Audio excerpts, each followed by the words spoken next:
Okay, welcome. And today we are going to continue with chapter 3, was dealing with the adjusted entries. And we went through a very formal process of this particular entries that need to be adjusted. We went over prepaids, we went over accrued expenses, we went over depreciation, we went over accrued revenues, and we also went over unearned revenues. So now we're going to tie in everything else into this particular chapter. And so what I want to start off is talking about the accounting process in itself. And as I said before, basically what we're instructed to do is we're going to report information, but before we report information, we have to make the recording. So basically throughout the initial accounting process, what you're doing is you're recording all of that information. Every day you're journalizing into the journal, you're processing that information into the ledger. Then you get to the latter part of the recording phase. You have a few steps that have to be done before you actually get to the reporting phase, the part that actually distributes to the public. And so first step is, of course, obviously you have to make a trial balance, make sure your debits and credits equal.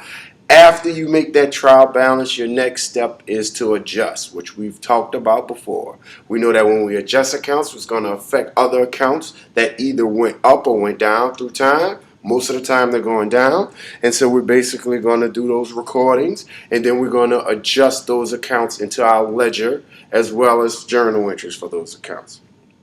After we adjust those accounts, after the adjusting process is done, the next step will not be to make the financial statements.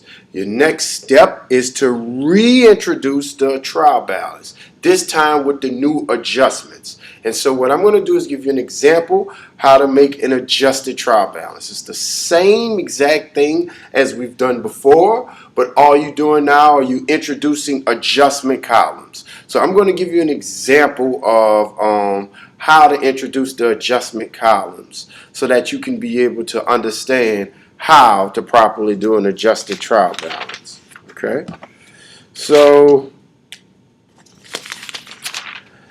I'm going to take the information that's given, and basically what I'm looking at right now is I'm looking at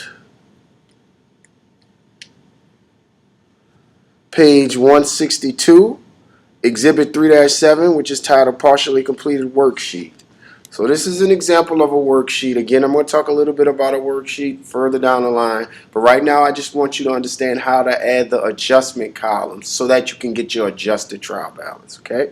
So I'm only going to take a few accounts. I'm not going to create the whole thing because that's time consuming, and I just want you guys to understand how to properly transfer information over from one cell to another. So I'm going to use a few accounts, and we're going to just go from there. So I'm just directly copying this from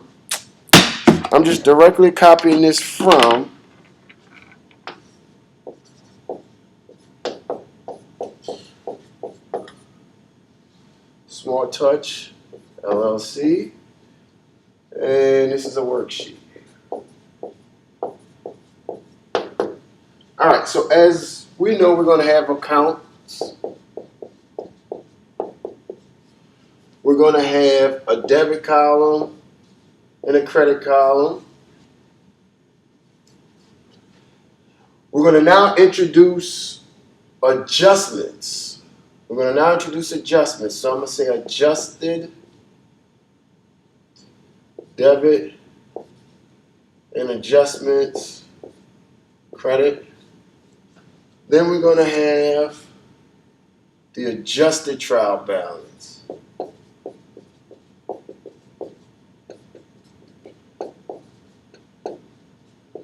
And of course, we're going to have a debit and a credit column.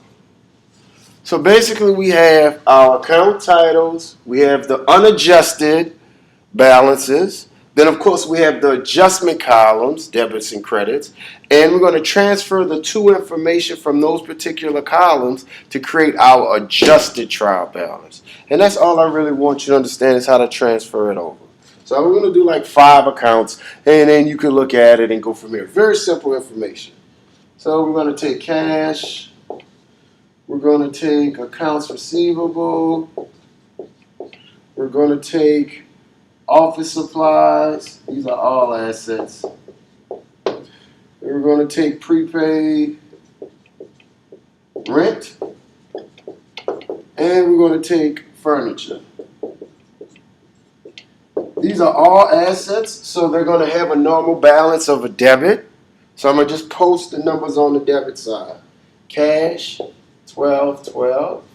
Accounts receivable, 1,000. Supplies, 500. Prepaid rent, 3,000. Furniture, 18,000. All of these have debit balances because their normal balances are assets. Remember what normal balances are? If not, watch the video again. And so next we're going to look at the adjustment column. The adjustment column is basically telling you, okay, if we've made adjustments, then those adjustments that we've made in the journal should be affected in the adjustment column. Okay? And so I can give you an example of an adjustment, and I can show you how that would affect the adjustment column. So remember when we ever have two adjustments, we talked about accrued revenues. How do you journalize accrued revenues? Well, simply put, to journalize an accrued revenue, we're going to debit accounts receivable, and we're going to credit service revenue for whatever the number is. And this is accrued revenues. How do you journalize a prepaid rent? How do you adjust a prepaid rent? We debit rent expense, and we credit prepaid rent. So these are adjustments that are going in the journal. We're not choosing numbers because I'm trying to make a point here. Okay? And so basically what you're going to do is if you've increased accounts receivable through a debit, and this is the adjustment, then it goes in your adjustment column on the debit side. If you have increased service revenue through a credit, then you're going to find service revenue wherever it would be, and you would put that number on the credit side. Likewise, prepaid rent needs to get adjusted. We debited rent expense, so we increase rent expense by a certain amount. You would find rent expense, and you would post it on the debit side. As you can see right here, we've credited rent expense, which means that we're going to lower rent expense. And whatever amount it is that we loaned it for, it needs to be credited in the adjustment side.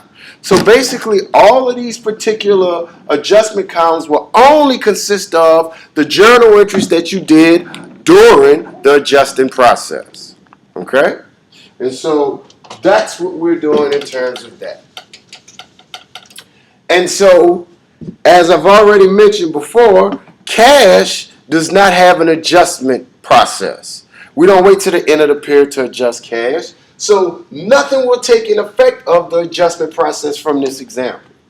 So our balance started at 1212. No adjustment was made on either the debit or credit side. So our balance remains at what? 1212. Very good.